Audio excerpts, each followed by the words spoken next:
Today on the Sportlight podcast, we're going to talk about confidence. How is confidence developed in our children? What can they do to develop it? What can coaches and parents do to assist in that? It's a great topic and one that's been talked about a lot. So let's get to it.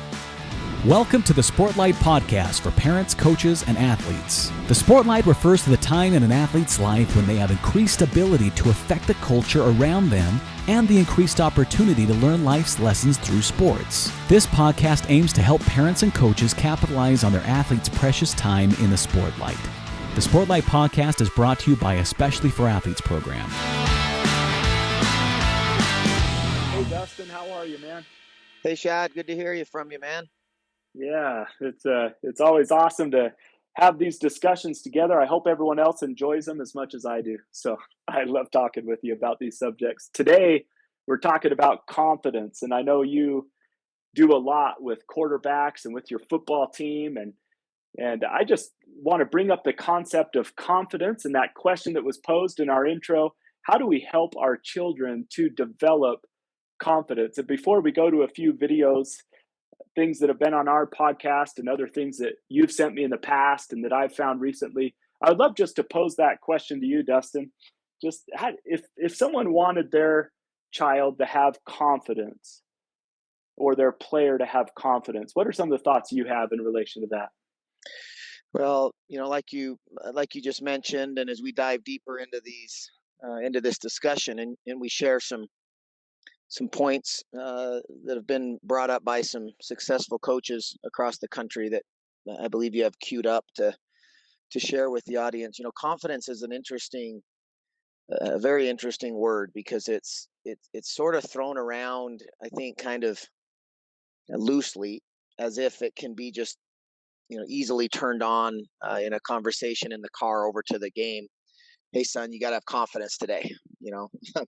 Got to be confident tonight, honey. You can do this, and that's a big thing. You don't just all of a sudden have confidence, and confidence comes and goes, and it's something that's why you have sports psychologists and mental strength coaches and things that are working with athletes at the highest level. When a baseball player goes into a slump, and they'll say, I just don't feel as confident at the plate as I used to. I got to get that back. It's not that they don't believe that they know they're a good player, or they wouldn't be in the lineup. But you do go through kind of ups and downs, highs and lows as an athlete. And you have moments where maybe you doubt yourself for a minute.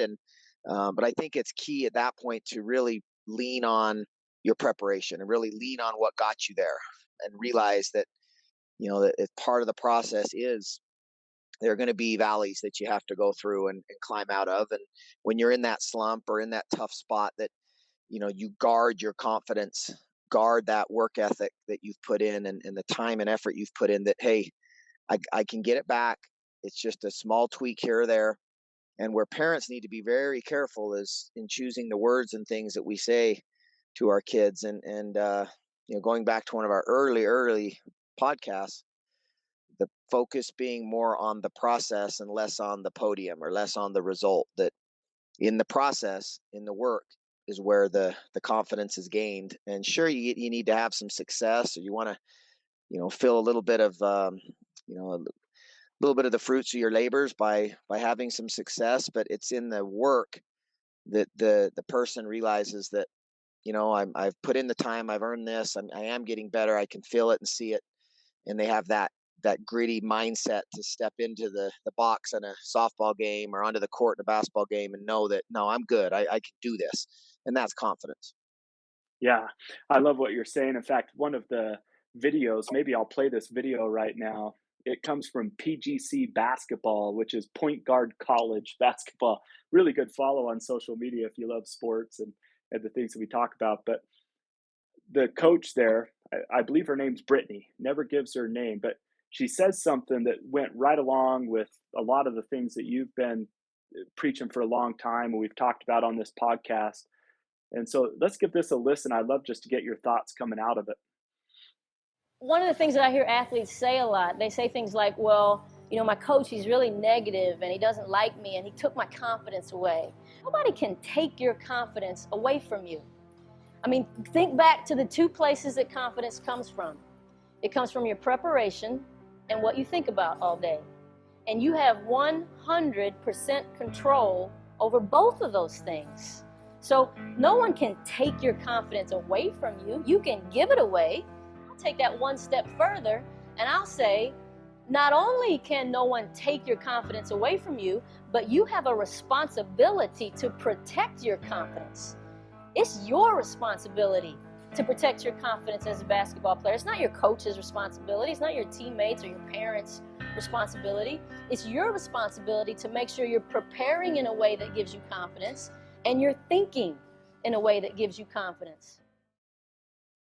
Yeah, so good stuff there. A lot of things that you said already, but one of the things that we've talked about is that preparation. So she said confidence comes from preparation and what you think about all day.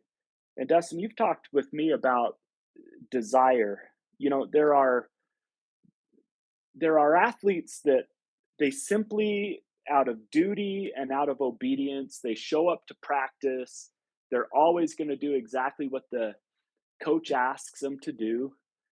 And out of duty and obedience, they show up and they put in the required work.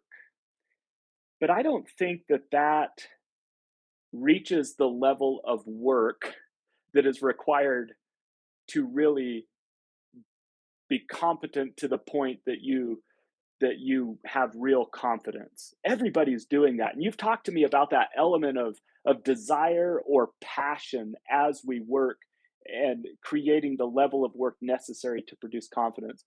Would you talk about that for a second? Yeah, Shad, that's it's one of my favorite things to discuss, and especially with you, because some people that listen to this podcast know that we didn't know each other growing up, and spent just 1 year really together as teammates in college, and both were going through some things then, some injuries, recovering from some things that were real took a shot to our confidence a little bit, and um, so we went through that together, and so this is always a fun topic for me to discuss with you, and that this desire, this passion that we talk about, to your point, it's it's one thing for a coach to stand up and tell his team, or for a parent to tell his son or daughter that you've worked really hard, you should be confident.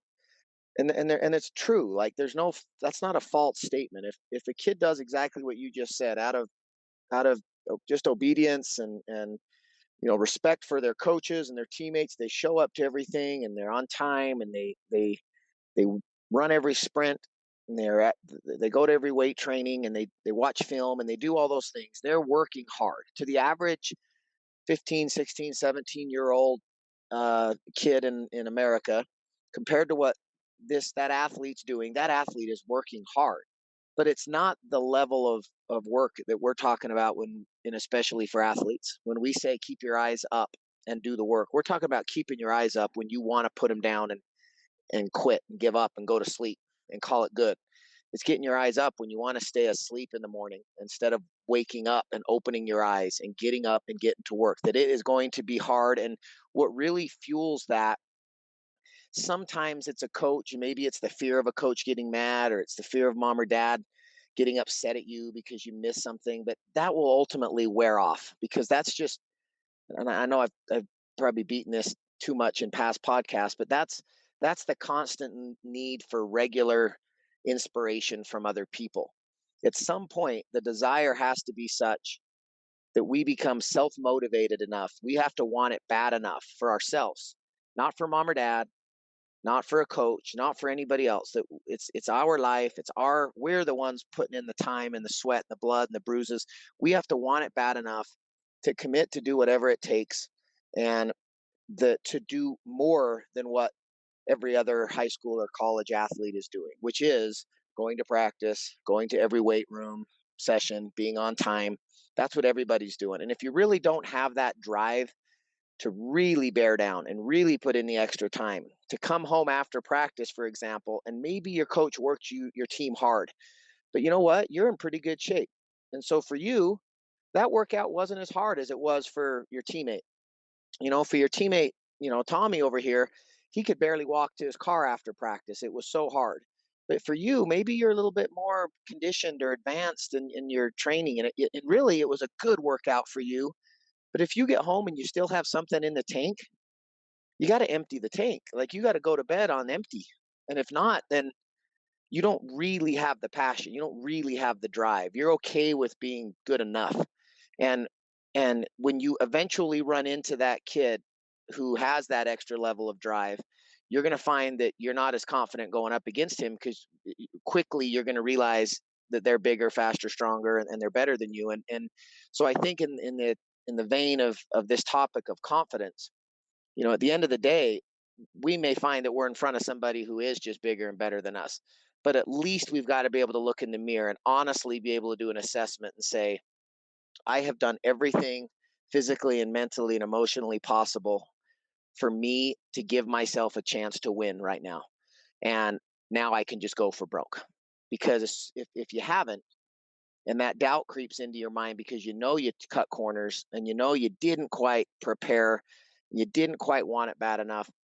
When you're in those moments late in the game and you're going up against somebody who's pretty dang good, your confidence is going to waver because this guy's they've out trained me, they've outworked me.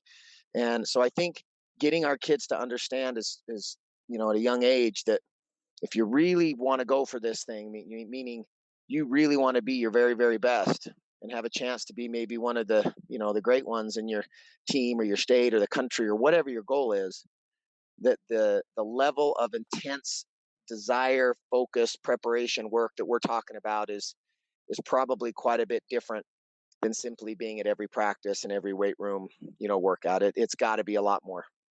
Yeah, and sometimes it's finding the thing that you truly have that much desire in, and some kids are not going to have that desire towards sports or a particular sport.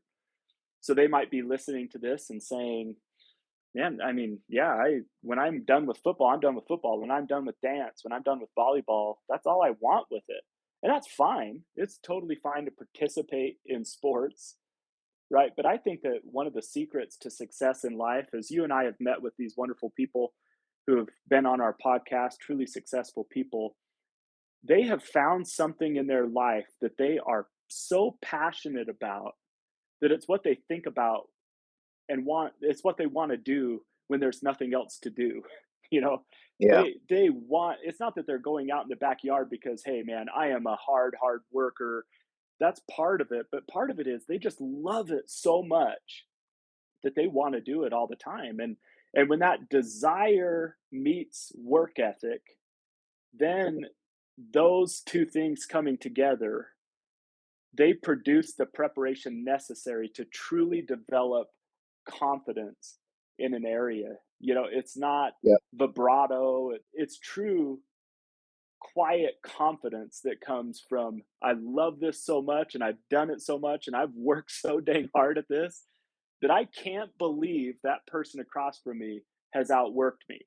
Now, if they beat me, good on them. Either they are super incredibly, physically gifted, or they have outworked me, and I'm not going to let that happen again. And we've had just person after person who've accomplished great things in sports. When we have them describe their day for us, Eric Weddle stands out to me. What they did, go back and listen to that Eric Weddle podcast. That's what we're talking about when we talk about preparation. And not everyone wants to be great, and not everyone loves sports enough to put in that effort. But for those listening who are saying, man, I want to be more confident, okay, like, do you have the desire necessary to work as hard as you need to work to really be prepared to a level that you can have confidence in every situation? Take it out of a sports context, even. If you want to be you said if you want to be your very best, maybe you don't care to be the greatest. Your goal isn't, you're not going to go play it in college. You're not going to go play in the NBA or whatever, but you would like to be the very best you could be at that sport. If you take that out of a sports context, what if we want to be the very best, dad that we can be, or mom that we can be? Well, then how does that happen? It's the same as it would happen in sports. Do we make the effort, the preparation to learn and are we listening to a podcast that might help us be a better parent, or reading books, or, asking other parents who have raised kids, who have gone through hard things with their children, who've been through it already? Have we taken time to call them or ask them if we could go to lunch with them, and just what worked and what didn't work? Are we educating ourselves? Because that's the same thing. That's just like watching film. That's just like working out. It's like going to the, and running a sprint. It's just different. It's preparing ourselves to deal with the difficulties of parenthood, right? Or if we want to be the very best husband or the very best wife or the very best businessman or woman or whatever, are we really putting in the preparation that's going to lead to the competence that we discuss, the knowledge and competence that then equals confidence and success? And if not, then, we're probably going to be less confident having that conversation with our son or daughter, because we really haven't done a whole lot to improve ourselves as a dad. We just are kind of going through the motions. And that's the same thing as the basketball player that steps up to the foul line and shouldn't be surprised if maybe they miss the free throw, because they really haven't prepared themselves for that moment. So that's one of the beauties of sports. And we always try to relate every one of these episodes back to, how does it help the child, that the parent of an athlete who maybe is listening to our podcast that wants to have a conversation with their child, or the actual athlete that maybe is listening to these episodes, how does it help them, be better at their particular sport and enjoy it more, and have more success in it? But also, when the book shuts and that spotlight that we talk about turns off and they move on with their life, how do they take those lessons and to apply it into real life? And in this context of confidence, that's something we want to have our entire life. And when we struggle with it, we want to understand why and how to get it back, or how to find it at all. And the secret ingredient to that is, first of all, is it really something that you want? Is it really something that you want to put in the time and effort to? Because if it's not, going back to your comment on desire, Shad, wouldn't you agree that if it's really not something that you really want, if you're only doing it because dad wants you to be a really good basketball player, or mom wants you to be a really good, softball player, or really good dancer, and at some point you're going to become a little bit older and you're going to realize you really don't love that much. You're doing it for other people. And when things get tough and get hard, you're going to say, forget this. And so there's a lot of time and effort put into something you didn't really love. So I think the sooner we find out, does our child really enjoy this? And if not, what is it that they really enjoy? And how do I help them, you know, work on that, so that when the valleys come and they got to climb out of the hole, they can do it because they want it bad enough. They're okay. They'll get through it. They'll fight through it because they want it bad enough. So that desire has got to be there. And if and we got to make sure that it's the desire of our kid. It's not our desire for our kid to be a good baseball player that's driving them, because eventually they'll say, and that's where, going back to last week's podcast, sports could actually be as great as it is, and as much as we try to wrap it up in, I think, with pretty bows and wrapping paper, saying sports is great for our kids, it teaches so many positive things. I would make the argument it can also be a very negative thing if we're not careful, because it could, and you see this all the time, create resentment and create a wedge in relationships between parent and child if the parent is driving the work and the kid doesn't really care, doesn't really like it, doesn't love it. And then when that sport's done, what's the relationship between dad and son now? You're reminding me of there's a famous physicist, Henry Eyring, and his son went to college to study physics. But when his son was younger, they used to have this basement where they would do these equations. They just had blackboards all along their basement. They would do these long physics problems, And one day his son, who was named after him, went downstairs and was working on this problem and got stuck. And his dad said, well, what are you going to do next? And he said, I don't know. And he said, well, I want you to think about it for a day. And so he went about his way, came back the next day, and his dad said, what do you think? And he's like, I don't know. I'm same place I was yesterday. And his dad said, haven't you been thinking about this problem since yesterday? And he said, no, I really haven't thought about it much. And his dad said, you're never going to be a great physicist. And that hurt. But then what he followed up with is something that your comment right now just remind me of. He said, you should find something that you're so passionate about that you think about it when there's nothing else to think about. Like what he Yeah. realized in his son was physics is my passion, but it's not my son's passion. But I want my son to find the thing that he's as passionate about as I am about physics. And I think that was really cool of a dad to do that. And his son obviously went on and was very, very successful in the things that he chose to pursue. And I think that that's important, what you were just saying. Every now and then we might notice that our son or daughter may not be as passionate about sports as we were or we would like them to be or whatever. But it's not that we say, okay, then you can't play sports. But I do think what we're talking about is to be really great at something. It takes a level of passion, a level of desire that, like Henry Eyring said, that you think about it when there's nothing else to think about. When you have nothing to do you pick up a racket and go outside and start playing tennis, or a baseball bat and go out and start doing some drills, or are you working on footwork or push-ups and jumping rope, and because you are that passionate about it without anyone telling you to do it? That's the level of work that it takes to truly excel and to have confidence in every situation.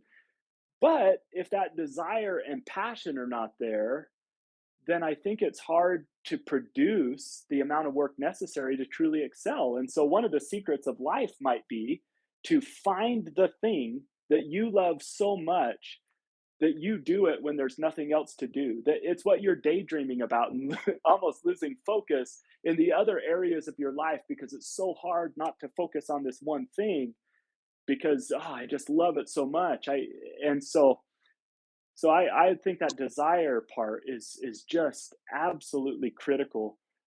Dustin, can I ask you one other question about this quote? Confidence comes from, she said, preparation and what you think about all day.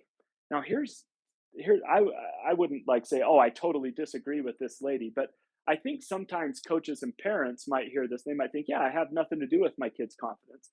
I would disagree with that because this mindset portion, what they think about all day, I do think that coaches and parents and the way we coach or the things that we say, we can impact the self talk that's going on in our players' heads or our own children's heads. And there are things that we could do as coaches and parents that affect mindset, that affect what they do say to themselves in their head, what they do think about all day. And I would just love you to share what you've gained over the years of coaching.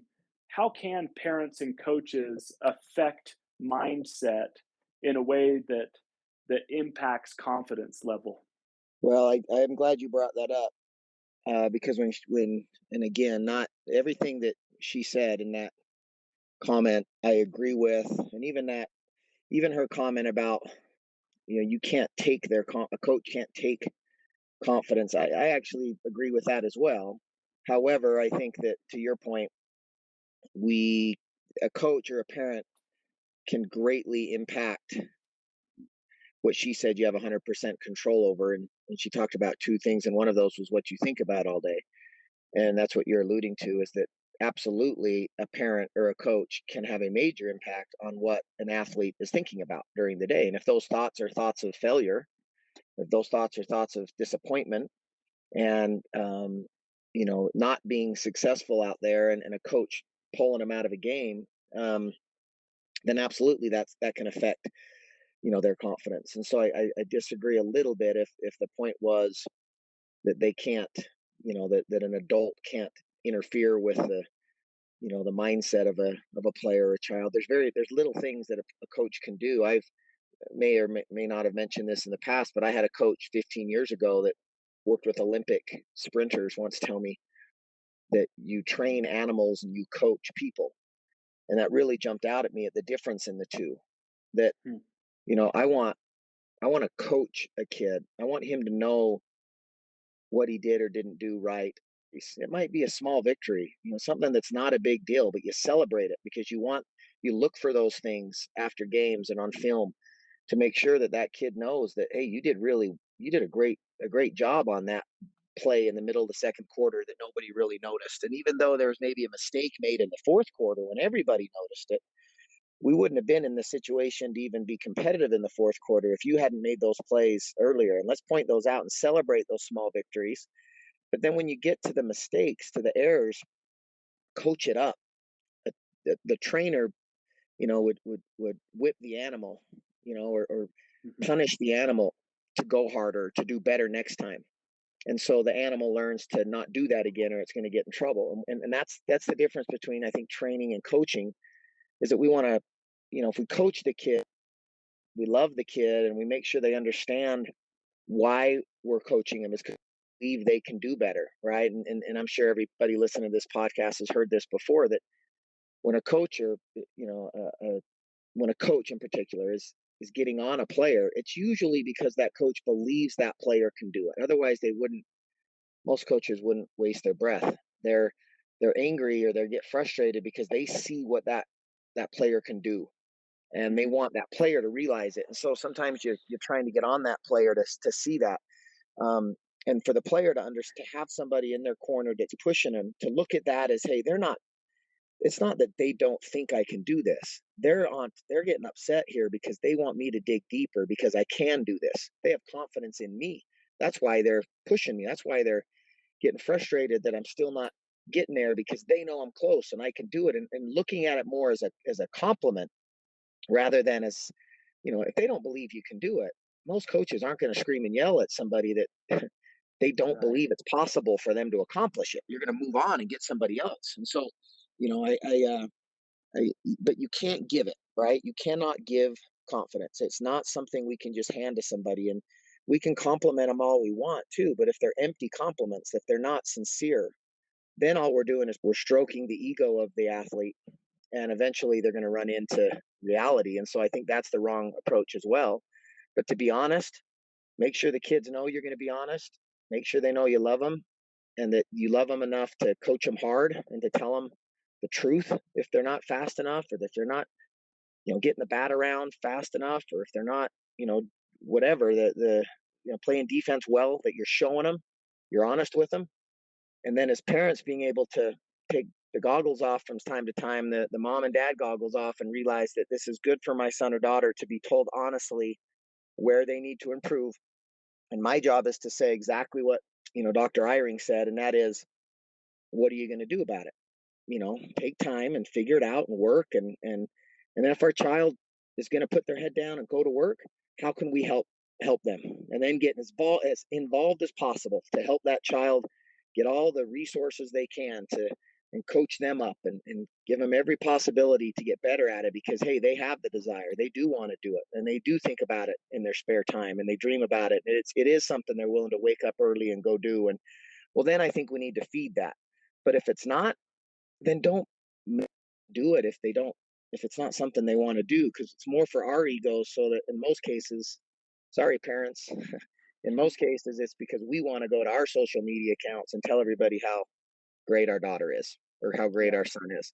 It's truth. We don't want to admit it, but it is. And that's when it becomes counterproductive in a lot of different, a lot of areas. And now we're getting into other subjects where sports can be a bad thing, but we can't give it away. And I think, Shad, I think we have share that, if you have it, share that, that quick 30-second quote that we heard from Duke's football coach, Coach Cutcliffe. He talked about his players and not being able to give confidence away. I like what he said. Yeah, here it is. You can't give people confidence. It's one of the big mistakes people make in trying to just give somebody confidence. You explain how they can earn it, and they have to earn it. I've had a multitude of college players, a lot of quarterbacks say, "Coach, I'm just not confident." Okay, let's talk. I'm not going to tell you that I can give you confidence. I'm going to tell you exactly how you have to earn it. And it's about your work. Let's focus on your work. And if you start focusing on your work instead of what you want it to be, that's a start. You understand the difference in the two. You start focusing on what you want your work to be, what you want the product to be, you forget to live in the moment. That's not where confidence lives. Yeah, I love that. Yeah. You can't give someone confidence. That's a powerful statement. As I was listening to you talk about that and the parent-child relationship, I remember Ty Detmer. We asked him the question because he had a unique opportunity to be coached by his father, who was a legendary Texas football coach. And then he goes on and wins the Heisman Trophy. And we asked about the dynamic of a father coaching a son or a parent coaching a child and what he learned from his father. And he said, my father never blew up at me. I don't know if you remember this, but he was a teacher. When I made a mistake, he brought me to the sideline and he would teach me. He didn't bring him to the sideline and say, hey, Ty, look, you're good enough. You're strong enough, and doggone it, people like you. That's not how you give. That's not how you give a kid confidence. But he said he would bring me to the sideline and he would say, okay, what did you see? Let's look at what you saw and where the mistake was. And then he would teach me. And I love that there's coaches who are kind of like pep talk coaches, the pump up coaches, especially I've seen sometimes among youth coaches, it's like really good at getting their team fired up. But when you actually teach a kid, okay, I see what you saw, and here's the flaw in that thinking. Here's what you might want to look at next time. Let me teach you what happened there. So when you face that same situation again, you see it and you make a better choice than the one you just did. When Ty described that with his father, I think if we would talk about coaching more along the lines of teaching, I love what Coach Cutcliffe said there, that you can't give a kid confidence. Coach, I'm not confident. Oh, well, let me tell you everything wonderful about you. But you can teach a kid. You can acknowledge that in sports, we're going to fail sometimes. I shared that story beforehand of one of the greatest coaches who ever coached me. When I had struck out and I came out of the batting cage and batting practice next day, I'd struck out 3 times the day before. And I asked my coach what I was doing wrong, and he told me to shut up. That's not the best pump up speech, right? Just shut up, right? Yeah. But he taught me something true about baseball. He taught. And he said, do you think I'm stupid? And I said, no. And he asked me that like 2 or 3 times. And then he said, do you think I would have given a scholarship to someone who couldn't hit a baseball? And I said, I hope not. And then he said this, he taught me. He said, sometimes you're going to lose. Sometimes the pitcher's going to make a great pitch. It's called baseball. If you can't handle it, Yeah. like get out of baseball. But you're going to win more than your fair share. So get your head up and get in there and bat. Now, he didn't give me confidence in that moment, but he taught me something that I realized that, hey, Hall of Famers are going to fail 70% of the time at this game. So I don't need to get all down on myself. Sometimes the pitcher's going to win, but I'm going to win more than my fair share as a baseball player because I put in the work. And so that mindset he gave me, see, they don't give you confidence. Coaches can't give players confidence. Parents can't give kids confidence, but they can help them view things like Ty Detmer's father did with him in a proper mindset. They can teach. They can teach not just X's and O's, but they can teach mindset like my coach did with me. That look, sometimes you lose in baseball. That's baseball. Just you're going to win more than your fair share. Get back in there and take your hacks. I know you can hit.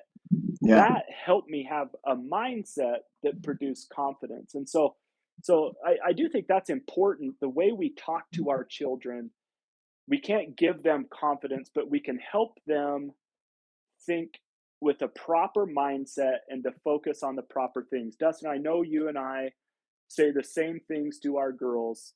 I would bet that if I went up to your girls and just randomly said, well, you only have control over two things, they would look at me, maybe like my daughters, and roll their eyes and say, attitude and effort, Yep. attitude and effort. And, but that's a mindset thing. And those things are not little things when we're talking to our children or those that we coach. If we have fixed principles that create the proper mindset in our team and in our children, then that can lead to confidence. You said, as we were talking about before this, I wrote down a formula. So desire plus work produces the kind of work that we need, plus the proper mindset. And then you added this one and I'd love you maybe to end with this. You can have all the desire in the world and you can have great work ethic and you can have a proper mindset, but we would be blind if we didn't say that success is, you know, leads to confidence. If you have all those things, but you're not having success, then of course you're going to be lacking confidence. And so thinking of all the elements of confidence, I think is important. What would you say about success? Well, what do you hear, Shad? You and I both played basketball in high school, and we enjoy watching NBA and college basketball. You hear this all the time from experts in basketball in a game. If a guy's come out and he's missed a couple shots, right? What do you hear the announcer, usually a former basketball player that might be the commentator that's helping the play-by-play guy, he'll usually say he needs to get something in close to the hoop. He needs to get a layup. He just needs to see the ball get through the hoop, right? He needs to Right, go to the foul line. Just just right, just just see the ball go in, right? In the golf world, you'll see golfers all the time before match or before competitions and tournaments. They'll go out on the putting green and they'll get 3 or 4 feet away from the hole, and they'll just putt 30 or 40 straight in a row. And just watching and hearing the ball go in the cup, it's just to see it go down, just to see it go in. Um, it's it's seeing yourself being successful and hearing yourself being successful and just and feeling that, hey, I did it. And so that there is an element of, you can work as hard as you want and have all the desire in the world, but if you don't have a little bit of success, or at least notice that, hey, you're getting stronger. And that's where the parent and the coach, I think, can really assist in this, to the point where they may not, be able to give you confidence, but they can help point some things out to you that maybe can open your eyes to the fact that you should be confident, right? When you, hmm just like your coach did to you, when if I'm working with a quarterback and he doesn't feel like he's doing very well, and I take a minute to show him how much tighter his throws have been and how much more accurate he's been lately. Maybe he's still not where he wants to be, but if he can see that, wow, you're right, I am more accurate. I am doing a better job of throwing on the run. These last couple weeks, I've been putting the ball on the guy where I meant to. Hey, I'm getting better, or I am getting stronger. I can see my squat numbers or my bench numbers are going up. My vertical jump has improved a little bit. That creates a mindset of, hey, I want to continue to do this. It's because you start to taste a little bit of the success, and then the kid wants to continue to wake up in the morning. He's getting excited because he's seeing some positive results. And so I do think, as a parent or as a coach, to my point earlier about pointing out and recognizing the small victories, making sure that when you see a little bit of an improvement, even just a small one, to make sure we point it out, because that's the reverse psychology of that athlete maybe thinking, you know what, yeah, I can get better, and I am getting better. And it does produce results when I go out and I work hard. And does that mean they're going to go out in the game and go 4 for 4 and hit 4 home runs? No, because to your point, sometimes the other team makes a play and sometimes it just doesn't go. But if you can, the way you want, but if you can step into the box or step onto the court or the golf course or whatever it is, the field, and feel like, hey, I've worked hard and I've worked smart. It's been smart work. It's been efficient work. And I know I've gotten better. And I'm more confident when I get into that situation that maybe I didn't do as great at last time, that, hey, the result's going to be different this time because I'm different this time. And that's where I think a coach pointing that out to the player before the game, hey, you're different this time. You're better than you were last time we played this team, or you are better than you were the first game of the year. You're not the same player now. You're better, you're bigger, you're stronger, you're more experienced, you're smarter. You are going to play better this game because of all the process, because of all the bumps and bruises and the heartache you've gone through. You're better prepared, and we are confident in you, and you've earned this. And build that kid up. And if there is legit meat behind those compliments, right? Because the kid has done those things. He has worked hard, or she has worked hard and smart. And then I think they're going to look at the coach and say, dang it, you're right, coach. I have, and I am going to go play better today, and I'm good. And now you've created an athlete that you've given them or helped give them their best success or best opportunity for success, and hopefully a positive outcome. And if they're not, and they don't reach it, and they don't win, where the real coaching steps in and the real parenting steps in. And that is being a good enough coach and parent to, if it doesn't go right, to grab our player, put our hands on their shoulders, or hug our son or daughter and say, hey, I love you. You gave it all you had. You did great. That's a good team. It doesn't change at all my opinion of you.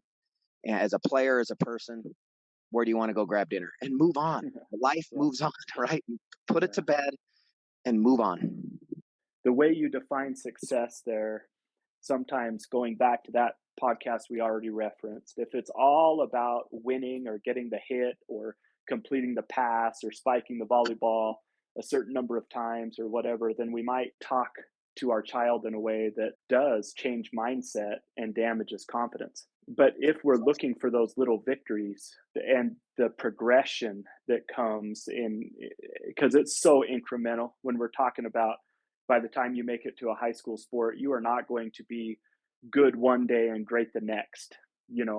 It's going to happen more early morning after early morning, just a little bit here, a little bit there. And as we point out those little successes along the way, that could give them confidence and desire to keep doing that work that will lead to the successes along the way that will develop confidence. And so I love this, brother. I love this concept of confidence. And I think sometimes I'm grateful for what others have taught us on the podcast and these two great videos and your thoughts, Dustin. So appreciate your thoughts on that. That's super helpful for me and my own kids. So thank you so much. You bet, man. And likewise, and parents, we're all in it. We all have, let's make this thing as positive as we can for the players we coach and our kids that are growing up, and make sure we're cognizant enough and aware enough to look in the mirror and be honest with ourselves. Are we making it about us, or are we making it about them? And that's going to take some honest, soul searching from time to time to really maybe admit when we're getting a little bit off track, that we need to make it about them, and that it's not the end of the world, win or lose. And what's the big picture? What's the real end game and all of this time and energy and money and everything? And make sure that we keep that the most important focus at the end of all of this. So that's my final thoughts on it, Shad. And that we and that's our motto, right? We keep our eyes up, we're aware, and then we do the work. And it all kind of comes back to that phrase: eyes up, do the work. Awesome. Well, hey, thanks, Dustin, and thanks to everyone for joining us on the Sportlight podcast. We hope that you'll subscribe to all of our social media platforms. You can find us under Especially for Athletes. And please share this with people that you think would be interested, and listen to it with your child. Have great discussions. We hope it's a benefit to you, and it is to us. So thanks again, Dustin. Appreciate you, man. All right, likewise. Take care, Shad. Okay, eyes up, do the work. This has been the Sportlight podcast from Especially for Athletes, sponsored by Coca-Cola. You can learn more about Especially for Athletes by visiting the website at especiallyforathletes.org. You can also learn more about the book, The Sportlight, by Shad Martin and Dustin Smith at especiallyforathletes.org/book.